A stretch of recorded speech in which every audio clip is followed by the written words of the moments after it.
Is it just us? Lisa gonna be here? It's just you. She's speaking with the applicant for a moment. He should be here shortly.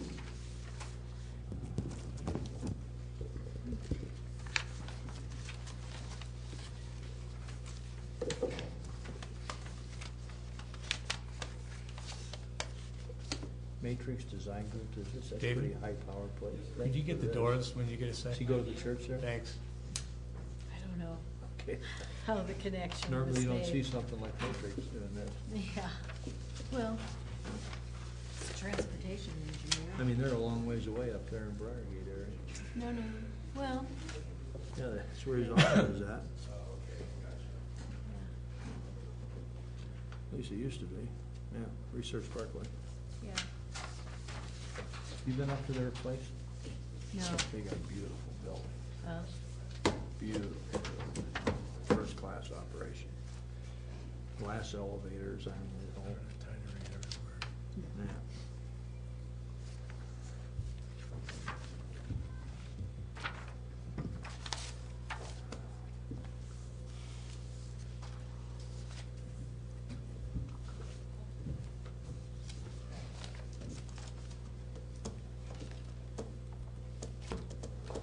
She's gonna retrieve them. Yeah, it's time. It is.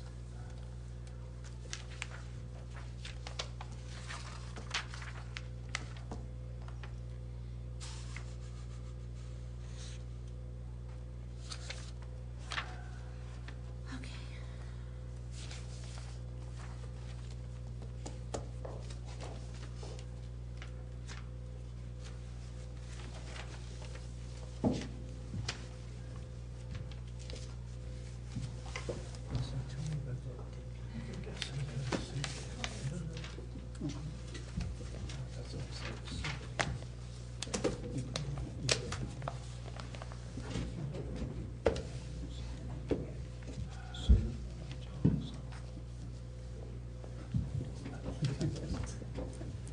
You all ready? We are. Welcome, everybody. We're going to call to order the regular meeting of the Woodland Park Planning Commission this 13th day of November of 2014. First thing we're going to do is have a call to order. Find out who's here and who isn't here. Thank you. DeVoe, Here. Watson, Here. Mattingly, Mella, Here. Probst, Here. Rollinger, Here. Schrader, Here. and Stannard. Here. Vogel is absent. We have a quorum. We do have a quorum this evening. If you'd all join us with the Pledge of Allegiance, please.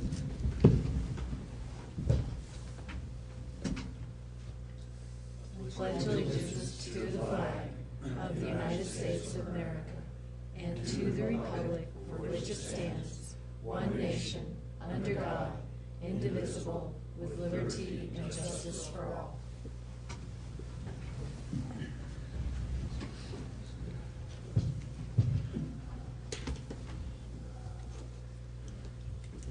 We next move on to the approval of the minutes of the meeting of October 23rd. Any corrections, additions, deletions, Mr. Rollinger? None, thank you. Anybody else? Motion to approve. Second. All those in favor? Aye. Aye. Like it's football night or something. We're gonna- No, it's cold. Request and/or public hearings. CUP 14-0099 Radiant Church. Request for conditional use permit, review and approval for a place of worship in the addition of a 1,440 square foot religious accessory building at 201 North Boundary Street. The existing building will continue to be used as a place of worship, and the accessory building will be used for children's church and youth activities. This property is zoned community commercial and has a legal description of Lot A, Block 5, Foster's Addition to Manitou Park, El Paso County, Colorado, now Woodland Park County, Colorado, County of Colorado. This request is being made by Radiant Church, Assembly of God. Thank you, Chair. Good evening, Planning Commission. Thanks again also for coming out and giving us your valuable recommendations for City Council. We do appreciate that. This request, as the Chair alluded to, is for Radiant Church, and our applicants are here. The project lead for this is Patrick Tanton, and he is here, as well as the project architect, who is Patrick Morgan. They're both here, and after I'm done with my presentation and after questions, if there's anything that they need to clarify, they can talk with you more about this conditional use permit as well. This request is for Radiant Church located at 201 North Boundary Street. And this recently underwent a interior lot line vacation. This is known as Lot 7A, Block 5 of Foster's Addition now. The request here is to continue to use the existing worship structure that is on this particular lot for a place of worship, as well as to set a modular of around 1440 square feet and use that as a youth accessory structure during their worship. And this actually directly aligns to Section K, number 4, which is for churches, synagogues, and other places of worship, including residential structures for religious personnel or accessory buildings. And so this does require a conditional use permit in the community commercial zone. So that's why we're here this evening. And this next slide here is to show you the current zoning as well as the two structures that I'll be talking a lot about.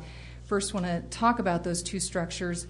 On the south end of that lot, we have the existing worship structure, and this will remain. Again, conditional use permit here is to allow for this as a place of worship, as well as this structure to the north is around 970 square feet. It's a residential type home that's also on this lot. Both of these buildings were built in 1965, which preceded our zoning ordinance inception in 1969. Therefore, these two buildings are considered legal non-conforming in use. And in the code, a legal non-conforming use, as long as it's not discontinued for more than 2 years, or it's not changed, the dimensions aren't changed, and there aren't structural changes, you can continue to have that use. At this point in time, Radiant Church is looking to demolish that single-family residential type structure on this lot and then place the modular youth accessory building in that area. You'll notice in looking at this zoning map that this site is zoned community commercial. That's the fuchsia color here. And also to the northwest, there is the light pink, which is neighborhood commercial. And then down to the southwest is the central business district. To the very north, up a block or two, we have a little bit of urban residential and the start of that zone. And then to the east, we have our public, semi-public zone, which of course is where our high school and our Gateway Elementary are located. So in looking at this, what we can show you is that the predominant area is commercially zoned, and especially adjacent to this community commercial is all commercial zone.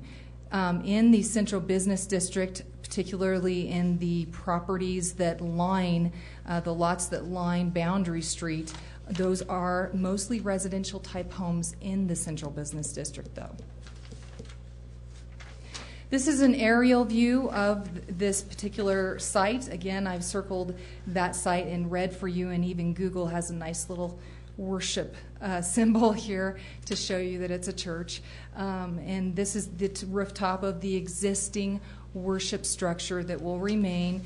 And then here is the residential type home that is to the north on that lot.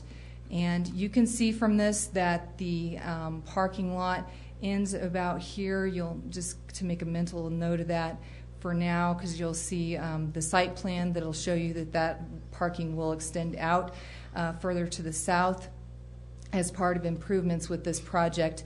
Also want to show you from the aerial view this drainage ditch that is in between the site as well as Carter Realty to the east of that lot.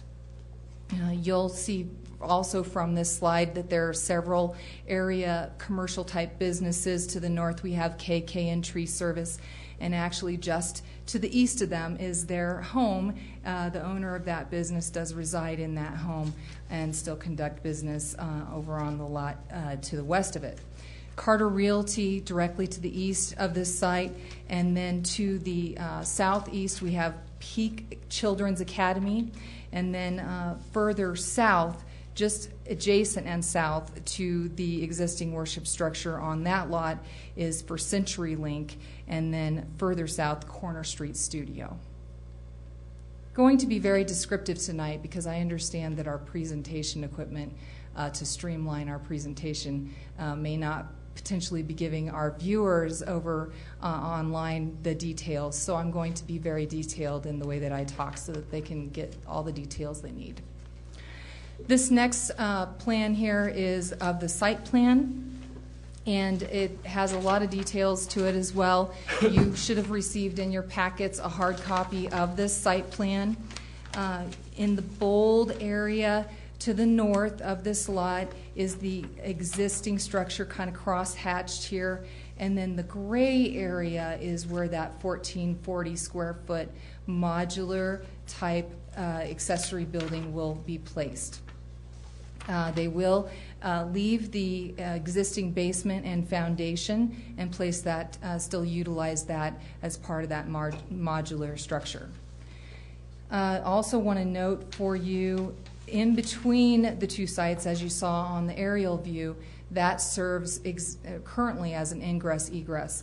The way that the traffic will work coming off of Boundary Street to the west, you'll come in only, so it'll only be an ingress, and then the traffic will circulate to the back where there will be improved parking, new asphalt, curb and gutter included in this site as site improvements.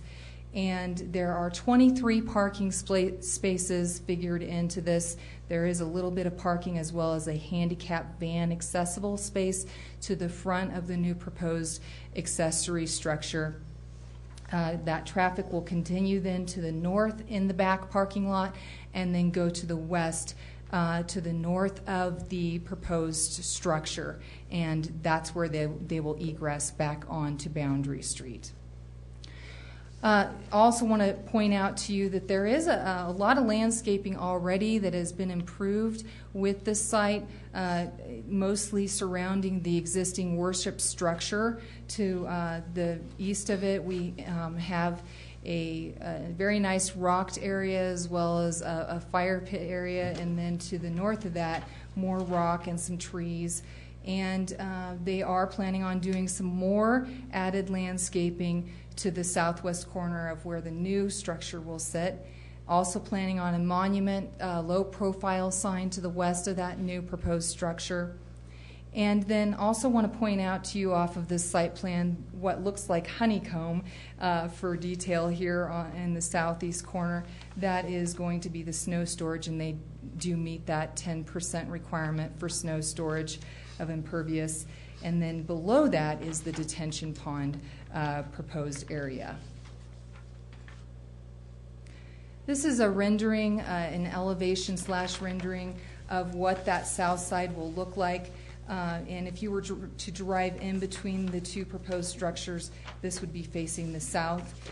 And I put on here the height from the tallest point, which is that canopy overhang above the deck, as well as stairs area, which is 15 feet 8.5 inches to the tallest point. And in the community commercial zone, our maximum height is 35 feet. So it does meet that requirement as well.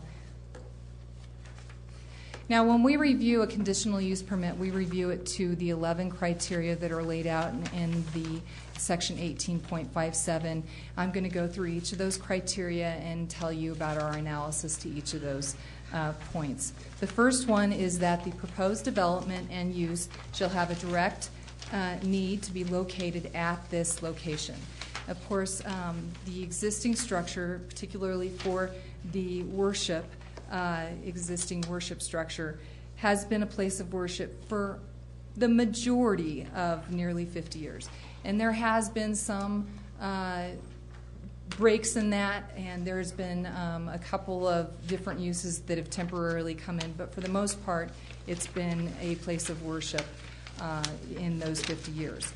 The existing structures, as I said in the beginning, they did precede zoning ordinance inception. They are considered legal nonconforming at this point.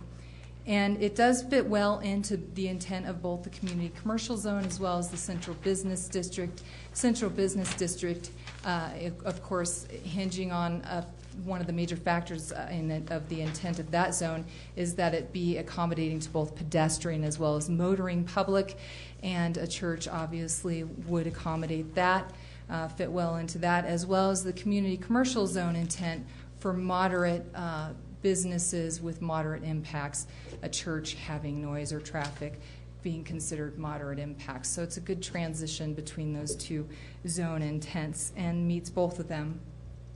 Though it's zoned community commercial, there is a majority of central business district directly to the west of it. Comprehensive map does designate this as mixed use, meaning both residential and commercial, so it fits well into the future outlook for this area. And all of the potential impacts have been mitigated. That includes landscaping, snow storage, detention area, parking lot upgrades, and easements. And the applicant has been very accommodating to trying to meet those requirements as best as they can. Criteria number 2, talking about not endangering the public health and welfare here.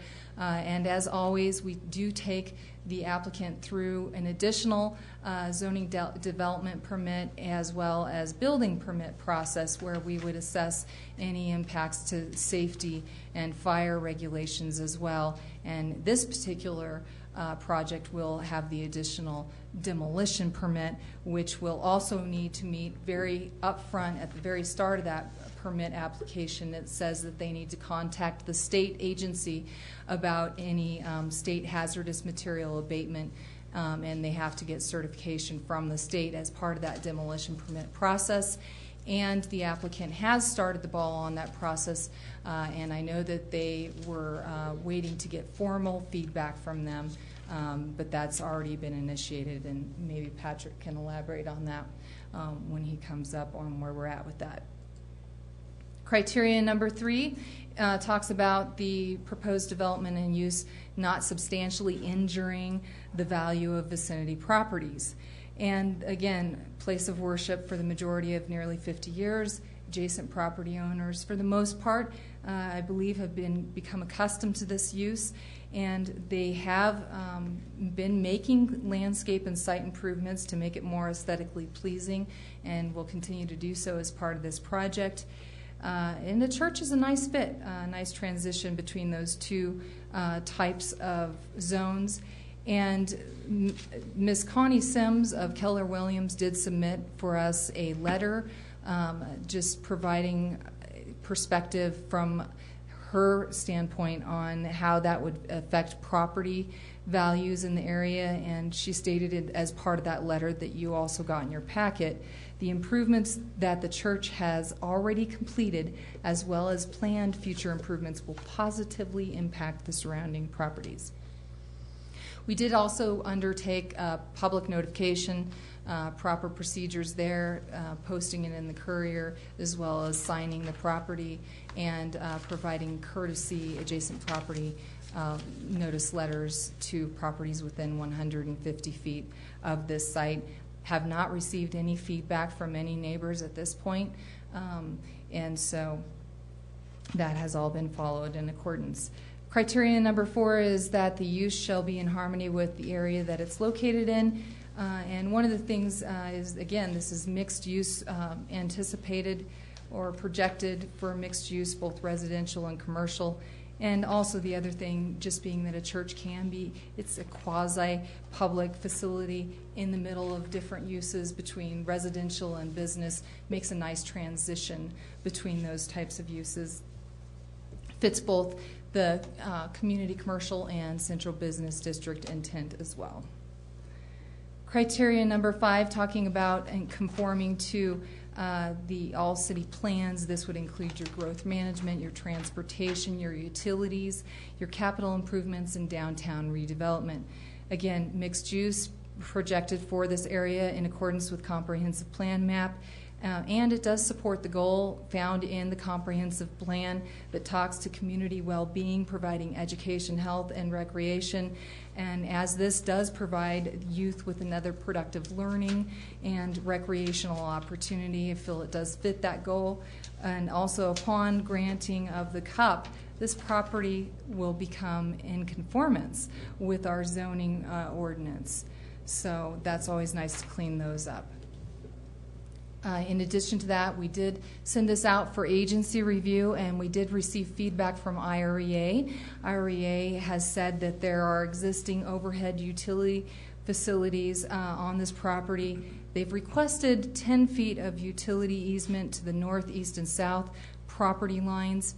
One thing that the applicant has noted and is verified is that this existing church structure, worship structure, to the southwest corner of that lot is within that setback. It's within 7 feet of that area approximately.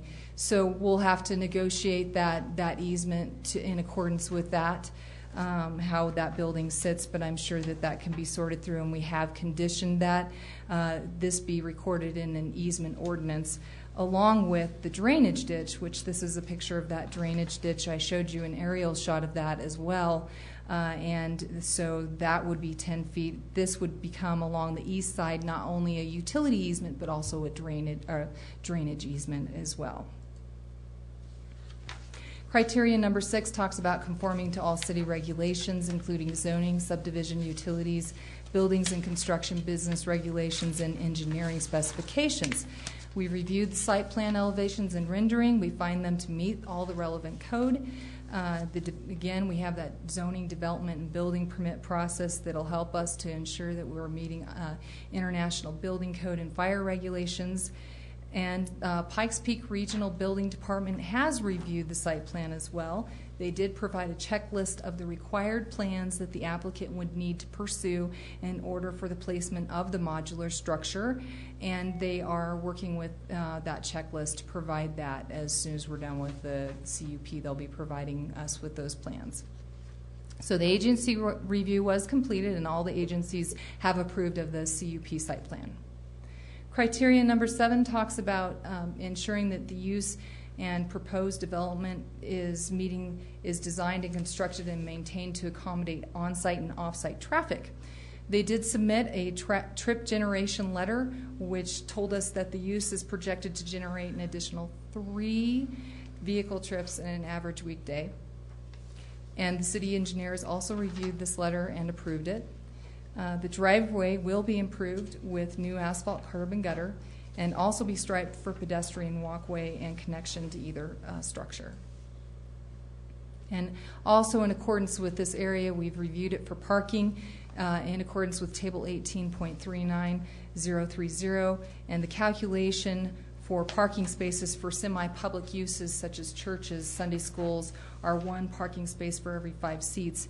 And they have figured in 23 spaces, and with the area that's been provided requires 18 spaces, and even if you were to take the 3 spaces that are a part of the snow storage area out, they would still be meeting that requirement.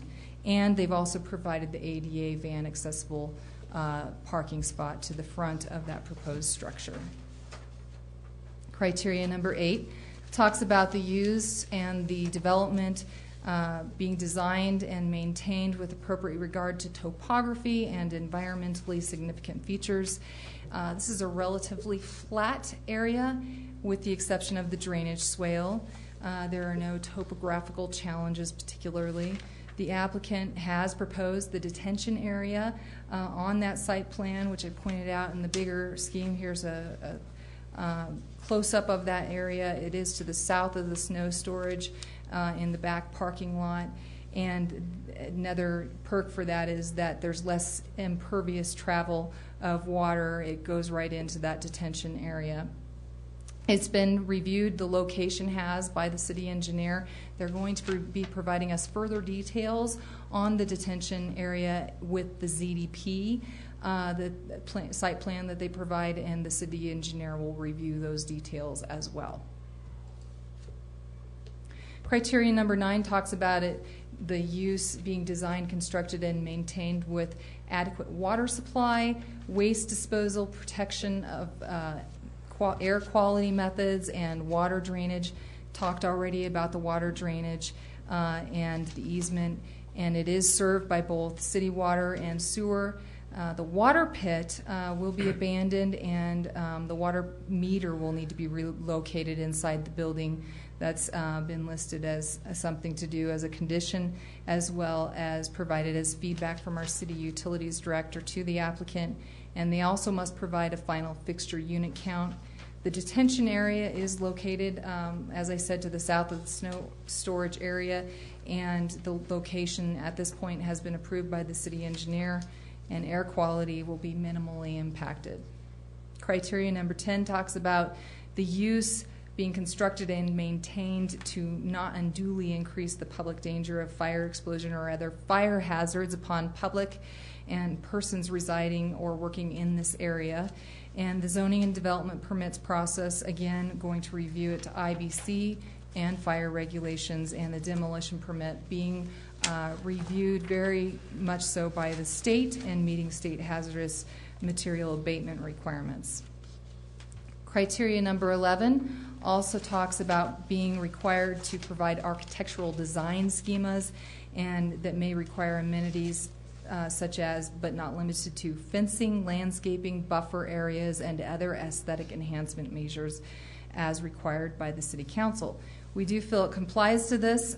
They have told us that the exterior of the new proposed structure will be complementary to the exterior of the main worship structure that exists. It'll be painted to complement that main structure, as well as incorporate some similar stone veneer accents and the asphalt shingles to match the main worship structure. The landscaping that's proposed, as well as the existing, does meet that 25% requirement, and the wall-mounted light fixtures are going to be full cutoff. Below that, I do have just the east and west elevations to give you an idea of what that'll look like. And so, obviously, from the west, from Boundary Street, this is what you'll see, and then from the alley and the back parking lot, this is what you'll see. They do show that wall exterior mounted light fixture here, which will radiate over the parking lot and provide lighting. So staff is recommending approval of the CUP for a place of worship and the addition of a 1440 square foot religious youth accessory building in the community commercial zone district located at 201 North Boundary Street and legally described as Lot 7A, Block 5, Foster's addition to Manitou Park, El Paso County, Colorado, now Woodland Park, Colorado County of Teller. This permit is subject to the following conditions, and I will read these verbatim. Prior to issuance of a zoning development permit for the use of property for a place of worship and the addition of a 1440 square foot religious youth accessory building, the applicant shall submit a comprehensive fixture unit count and show service lines and separation measurements on the site plan. Prior to issuance of certificate of occupancy for the use of property for a place of worship and the addition of a 1440 square foot religious youth accessory building, final lighting must be pre-approved by staff prior to installation and be full cutoff dark sky to reduce potential glare to residents. And then that's to the north. There is one resident to the north there on the northeast corner. The applicant must establish utility easements along the north and south property lines, as well as a utility and drainage easement along the east property line. The easements shall not exceed 10 foot and will be adjusted along the southwest corner for the existing worship structure that is currently placed 7 foot 6 inches from the southern property line. This easement shall be accomplished through a separate easement ordinance and meet both city and IREA requirements. And lastly, final signage for a new low-profile 6-foot tall or less monument-style sign must be approved and reviewed as a separate permanent sign ZDP by staff. The sign electronic message display overlay district does not include this site. And this final slide here just shows you the rendering to the east of, or excuse me, the north side of that proposed structure. Are there any questions? I just have one. Sure. Is the residence that's going to be demolished currently occupied? No, I do not believe it is. No, it's not. So there won't be a family who's dislocated? No. Thank you. Yes. Yeah, number 3 condition, Mm-hmm. the sign electronic message display overlay district does not include this site. So does that just mean that there's nothing governing? They won't be allowed to have an EMD, an electronic message display, at this site. That's what that's saying. Okay, good. And it's a 6-foot or less tall monument sign. Yes. And then just briefly, the other light has a soft lit mounted light fixture that's under number 11. Mm-hmm. Can you just briefly describe soft lit in terms of versus? Right. Well, soft lit, just the shielded area over the top of the fixture top will cut off the glare from that lighting to help shield it from going straight out to the side in all radius and glaring on residents or adjacent properties. So basically it keeps it linear to the proposed person looking at it versus, Right. okay. Thank you. That's all I have at the moment. Mm-hmm. I'm sorry. I'm sorry. Could you show me where that proposed sidewalk or your suggested sidewalk? Sure, let me go to the site plan here. And I will note that we have since received proposed construction costs that do come in. It's just under the 25% requirement for them to put in sidewalks.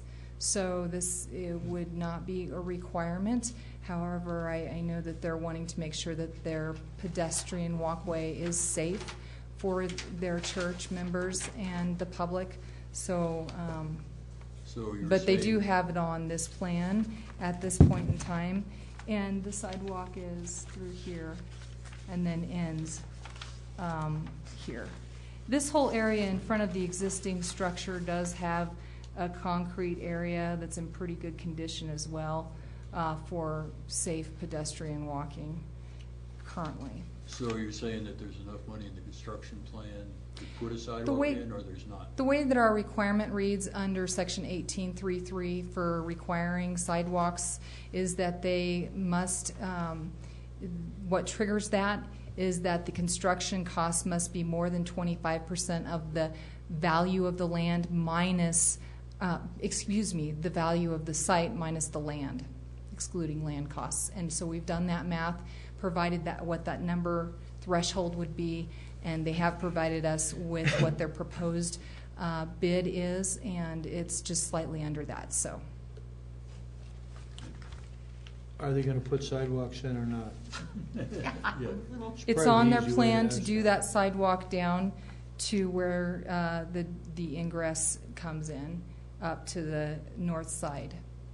So we can So they ask can- them if they.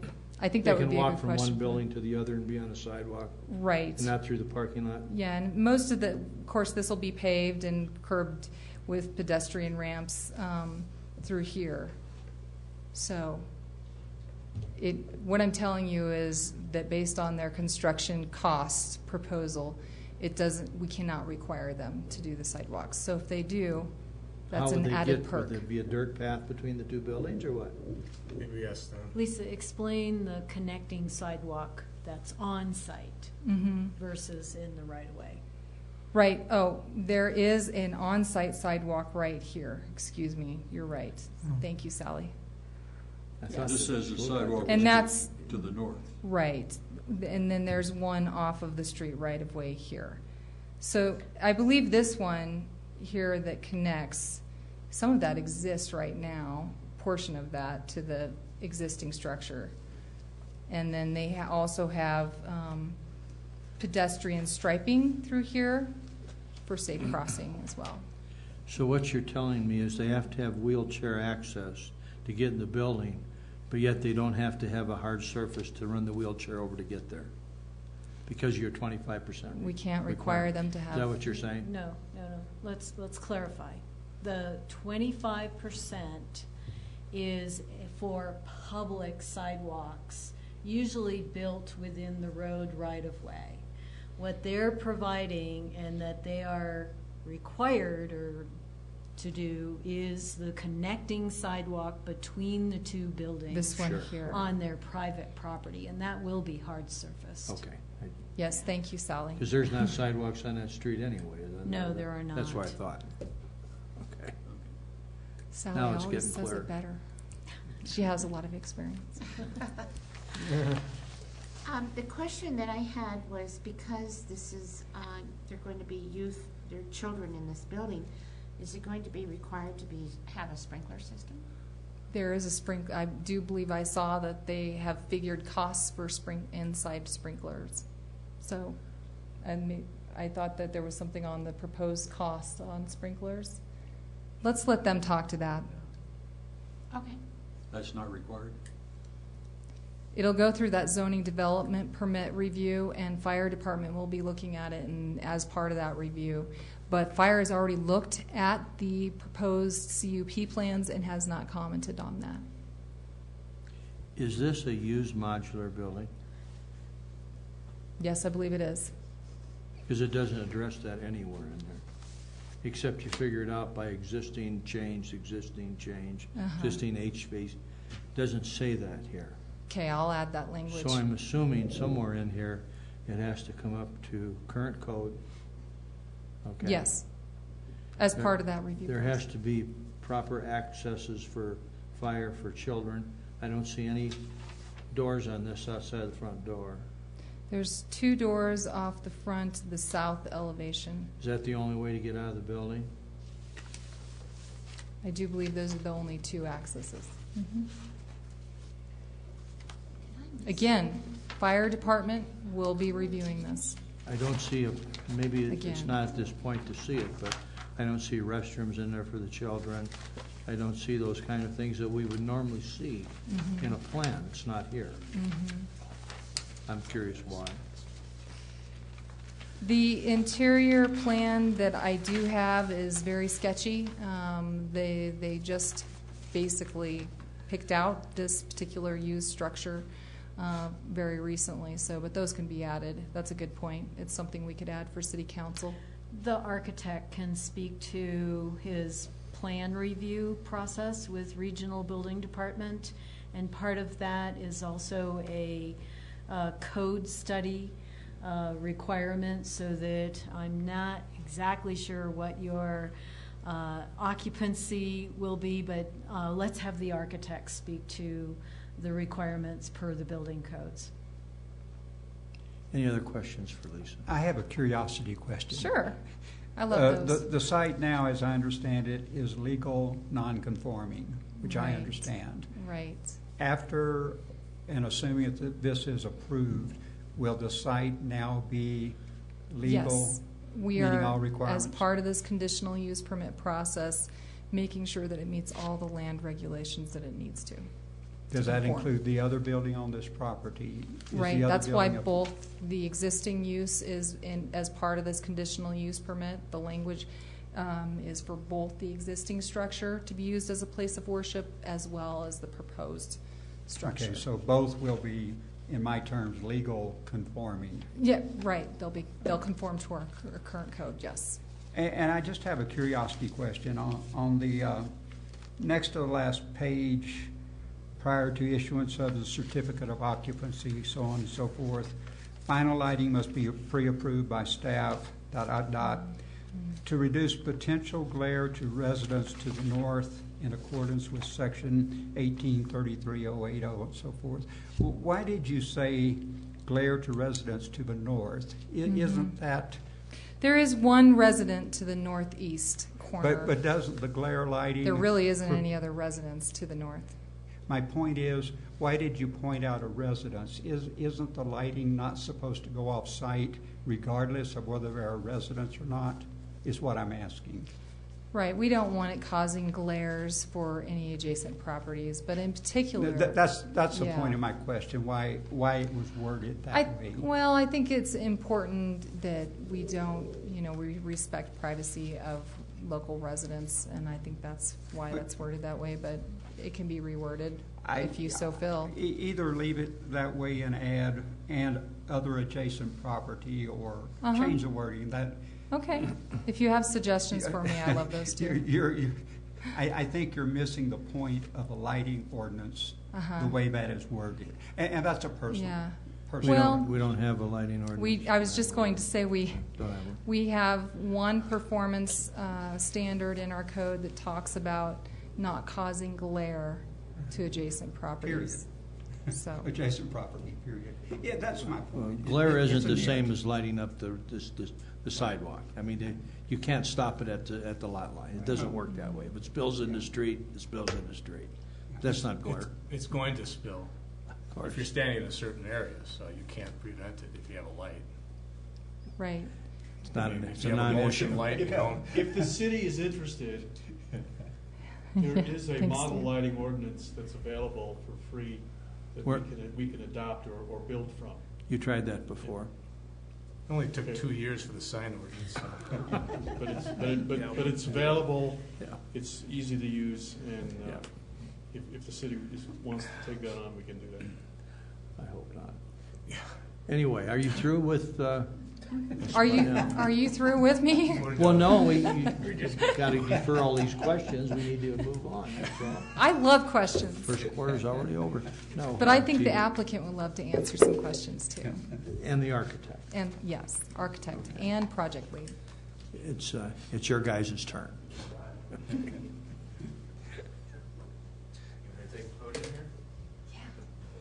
Just state who you are and all that good kind of stuff. My name is Patrick Tanton, and I'm the executive pastor at Radiant Church, and it's a pleasure to be here with you guys. Thank you for your time tonight. Welcome. Thank you. Any questions that you guys have that you might think I could answer for you? Oh, you got this guy up here, now you're going to ask my guy. You're waiting on the architect, aren't you? Is that what you're really Yeah. telling me? All these ones we had to defer?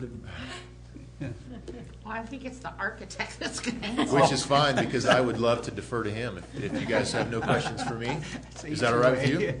Okay. Sally, For the other the- Patrick. Sally, does a RLUIPA apply to this? Oh, well, RLUIPA is the Religious and Institution Land Use Act that was a federal law that was put in place. Clinton signed it in the 90s. And that was, in essence, to make sure that religious institutions were not discriminated against when they were processed through a local land use code.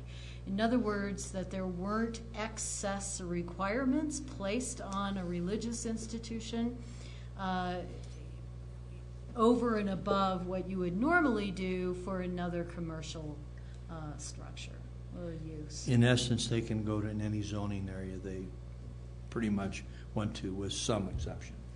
Right, it was really a response to some communities were trying to zone out Right. Churches. tax exempt uses Right. in their downtowns in particular, and so that was one of the reasons why RLUIPA was signed into law. I just meant it's kind of a moot point for legal conforming zoning, since they can go in any zoning area for the most part, as long as they Well- form a code. Well, the way it applies to Woodland Park is that every place of worship can apply for use in any zoning place in town, any zoning classifications.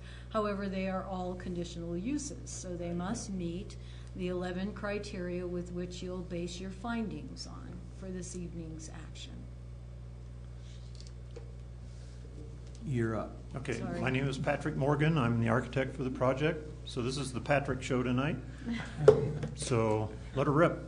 Tell me what your first question would be. Well, we talked about the sprinkler system, will it be required? The way sprinklers are figured, or how the code would address that, is based upon a variety of formulas. The type of material the building is constructed from, the occupancy, which this will be an A3 occupancy as a church, and the number of occupants. The building will only have 20 occupants in each room, a total of 40. The allowable, or the area of the building, will be well below the allowable for a type 5B, which is a non-fire protected building. And so that would determine whether or not a fire sprinkler system would be needed, is based upon the way the modular is built and the number of occupants in that. And we will be falling below that criteria of needing fire sprinklers. So there won't be fire? There will not be. And that's based upon the IBC criteria. And then there was another question, I'll just address it on number of doors. Again, from the IBC, the room capacity is a specification in the building code for a classroom. And if you're above 50 occupants, you would need 2 exits out of each room. Will be 20 occupants, so 1 exit is only required. The doors need to swing in the direction of exit travel if your occupancy is 30 occupants or more, and will be 20. So the doors can swing into the room, and we only need 1 exit out of each room. So you're going to have a monitor there to monitor the number of children in each classroom? Yes, we do. We have ratios that we set up as a church. Does that answer your question on that? Well, so if 22 children show up go to a particular classroom, you're going to tell 2 of them they cannot? Do you mind if I? We base it on the occupancy of the larger worship center and the number of adults, and the ratio of adults to kids, and the ratios that we run across our campuses as a church. And we find that we will never have we exceeded 40% of the adult occupancy in the children's areas. And so with a worship center that the occupancy is, I believe, 85 or so, we estimate that 20 in each room, 40 kids is actually the highest end that we would ever run on that campus in one service. Does that make sense? Mm-hmm. She brings up a good point, Yeah. in the sense that you're kind of locking yourself in when you say only 20. I mean, what can the building support with the existing codes and that you're putting in? Can it 22 fine? I mean, is that an arbitrary number that based on your percentage, but the building legally could hold more than that and still be within the requirement? Very, very typical in churches. First of all, the criteria in the building code is 20 square feet per child, or per occupant, I should say, in a room. So you take the area of the room and divide that by 20, and that is the occupant load that determines, or that the code determines for that room. Typical for churches, particularly for children, and is their criteria is more based upon 25 square feet per occupant. So they would actually have less children by their design of how they like their room set up. So their criteria is more stringent than the building code. But the building code is the one that assigns the criteria for us as the architects, the professionals on it, to determine the occupant load in that room. So based on that 20 square feet per occupant, what does that come out to? I don't know exactly 72. what the... 72. So I'm just saying, don't limit yourself. I'm not going to have more than 20. Churches want to grow. If you get more than 20, that's good. Well, the 1,400, I think where that number came from, that would be the gross square foot. The building code would take out bathrooms. We'll have to have Sure. bathrooms for each classroom. Currently, the existing building does not have bathrooms. Sure. But we'll need to provide a bathroom for each gender in the plan. That'll be part of our ZDP plan, I guess, or our construction plan. Okay. So that square footage is removed, which reduces our occupant load. Sally, are we getting caught up in the minutia, the detail, when all we're worried about here is a conditional use, and all of those, the ZDP and all that other stuff is all going to be decided by you Downstream. folks Yes. and nothing to do with us? Is that a fairly good assessment That's a of fair that? assumption, yes. Your Okay. level of self-criticism is But appreciated. as far as inquiry to your curiosity, have at it, Mr. Schroeder. That's right, especially on a football night. I just want to kind of cut through the minutia a little bit, that's all. Any other questions? I am just curious, is this existing modular structure currently in Teller County? No, it's in Colorado Springs. Ah. So it comes up the pass on the back of the... Yeah, I've That's got all it. it. I would like to make one comment. I heard in your discussion about the existing building that will be removed. All hazardous material has already been removed. It's been inspected by the state. We just haven't received the certification letter. We've been waiting. It's been a long time. I think we finished the removal of the hazardous material about the time we made application, and we still haven't received the state certification. Any other questions at this point? Thank you. We'll now open this portion of the meeting to public comment. Anybody sign up? Nobody signed up. Anybody else when it didn't sign up want to get up and raise their hand and talk? Don't see any. Okay, at this point, then we'll turn it into any final questions from the commission for either the applicant or staff. If we don't have any, then any discussion among ourselves. I'd just like to say, I think this is really quite an upgrade to the area. Oh, yeah. Landscaping structures, when you look what's around it, I think it's a big plus. I remember that building you turned down was a pretty rough building, if I recall. It was actually built in the late 30s. Okay. It's not what the assessor says. Maybe I would have something to say. It was my great-great-grandfather that built that. And it was I just wanted to show that. Thank you. If no other discussion, we'd be looking for a motion for CUP 14-009 as presented. Okay, I'll make the motion to approve CUP 14-009 with the three conditions. Second. It was Mr. Watson who seconded. Thank you. We have a motion and a second.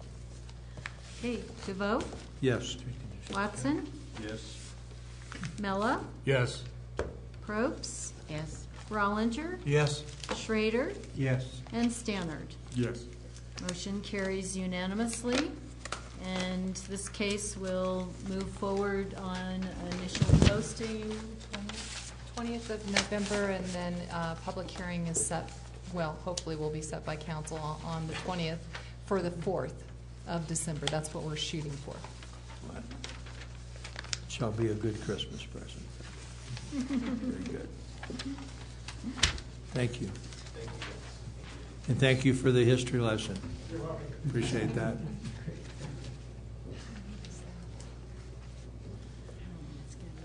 Moving on to item 5. I have no reports from all you folks.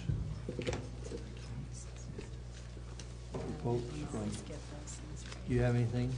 I just have a few reminders. First of all, on your desk this evening is the October monthly report from the Planning Department. And we highlighted the number of conditional uses that we've processed this year, a total of 6 thus far.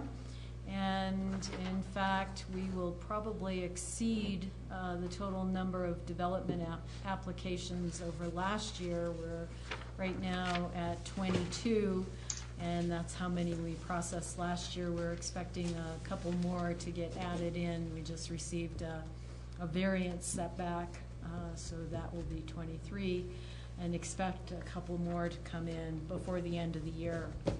As far as the building department statistics, we've had in October 15 different plan reviews go through regional building department. Regional also conducted almost 260 inspections in October, and we issued 70 building permits. Now, that may seem like a lot, but a lot of those are what they call over-the-counter permits, which are for small electrical jobs, hot water heaters, furnace replacements.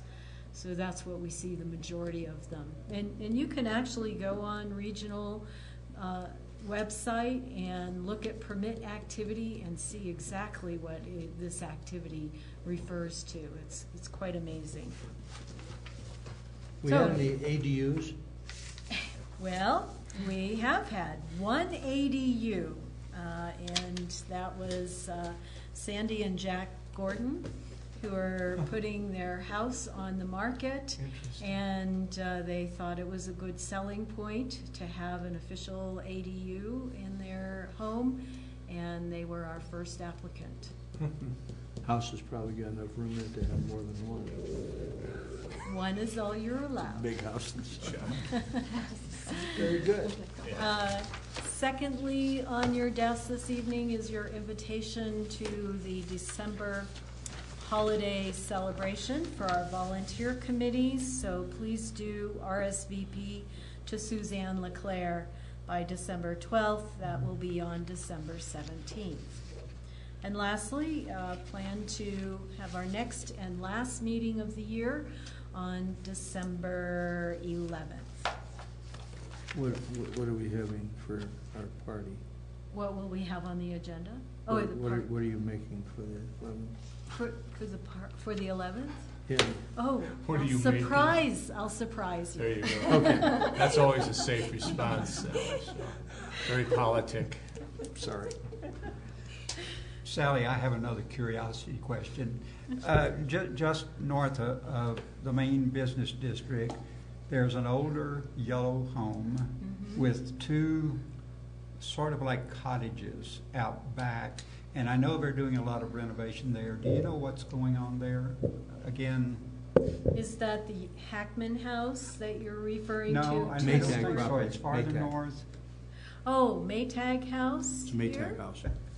I don't know. That's the yellow one, I'm sorry. Yeah. Across the street from They had a cottage. It was actually the servant's cottage on the Maytag's house, and they are repairing the foundation for that building and a small renovation.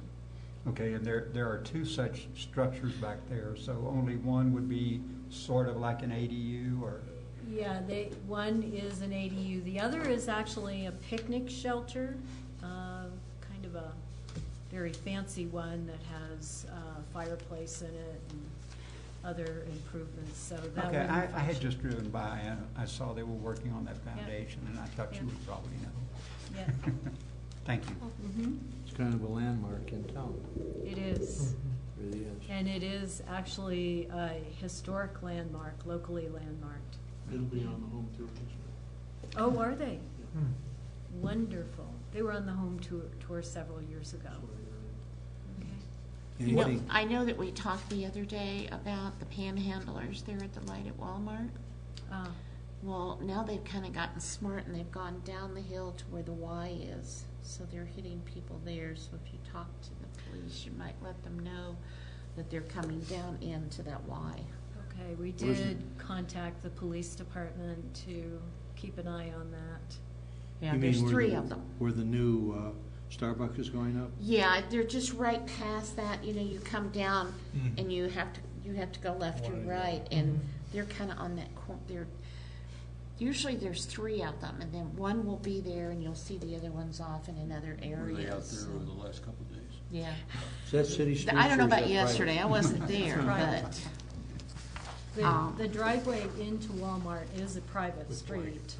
So the Walmart would have to request, because the city can't go out on that. Not a Yeah, it's private private. property. okay, I'll say something to Robin then, to have her request it, 'cause they don't want to, I mean, they don't, Sure. okay. Anything else for the good of the order? No. Thank you for coming early, and have a happy Thanksgiving. Thanks. You Motion to too. adjourn? Motion? Second? Second. All those in favor? Aye. We're out. Time for a second half. Okay. So you want these, like to have these back? Yeah, let's, Oh, you do? as much paper as I can collect, pass on.